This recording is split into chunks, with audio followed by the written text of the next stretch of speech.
Okay, we're going to look at RDLs now. So RDLs short for Romanian deadlifts. We're going to use dumbbells today, but you could use a barbell, you could use kettlebell if you wanted to, you could use sandbag, doesn't really matter. Before we pick the weight up and load this movement, we're going to assess Vicky's active range of motion. So if you want to stand in here for us, Vicky's going to show you what the movement's going to look like. I'm going to talk about her active range of motion, and then when we pick up the dumbbells and actually approach this movement for our first sort of couple of reps, I'm going to talk about the form and things we want to be aware of. So Vicky's going to show you what the movement's going to look like. Okay, go for one more rep. Okay, so she's pushing her hips back and the weights are hanging down in front of her. Now, what I'm watching for here, to make sure she's going to be within her active range, there's a point where she pushes her hips back, and there's a point where her hips stop going back, and any extra movement is coming from a lumbar spine.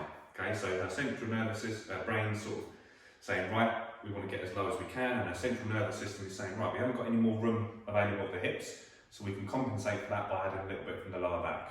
And then the lower back's going to be taking that load, which is not what we want. That's where she's going to start feeling it. We want to feel this movement more in the hamstrings and the glutes. I'm not going to slap you on there. Hamstrings and glutes, okay, and in the core as well. That's going to be switched on. Maybe even a little bit in the calves and across here, because all this is going to be stabilising. So there's quite a few muscles getting involved, but we don't want the lower back to be the sort of overriding sensation. So what she'd do, go for that again. So that there is her active range. I wouldn't want her going any lower than that. So that's it, stop there. So now I'd say, right, make a little bit of a mental note where your hands are. Hands at sort of the top of your knees. She wouldn't want to go any lower than that once she's got some dumbbells in her hand. All right. Active range sussed out. Let's look at what we're actually going to be considering with the form on this one. So she's standing feet shoulder width apart. Okay. Take the dumbbells for us. Yeah, stand where you was. Feet shoulder width apart, chest up nice and high. If she's thinking about keeping her chest up, that's going to help to keep her back nice and straight. Okay? She's got her weight on her heels and her knees are unlocked. Alright? Now that angle at the knee is going to be staying the same the whole time. This isn't a squat. Alright?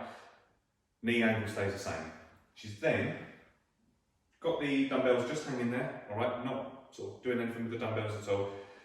They're hanging there. She's going to think about keeping her chest up and then pushing her hips back. So she's pushing her hips back away from the dumbbells until she feels a stretch down the back of her legs. Then she brings her hips forward. So hips back until she feels the stretch, and then hips forward. She's keeping her heels down the whole time, and she's going back until she's at that sort of tipping point, just where her toes want to start to lift up. See how she's maintaining a nice neutral spine throughout.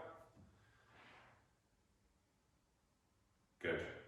Now the other thing that could cause her to feel this in her lower back, aside from going outside of her active range, is at the top of the movement, it's very easy to be tempted to hyperextend.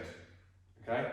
That would cause her to, so just try and exaggerate that at the top. That would cause all these muscles here to shorten and become very weak, and then she would start to fatigue here very quickly. So at the top of the movement, just coming up to where she was at the start, so sort of standing position, maybe ever so slightly shy of that. Yeah, perfect, well done.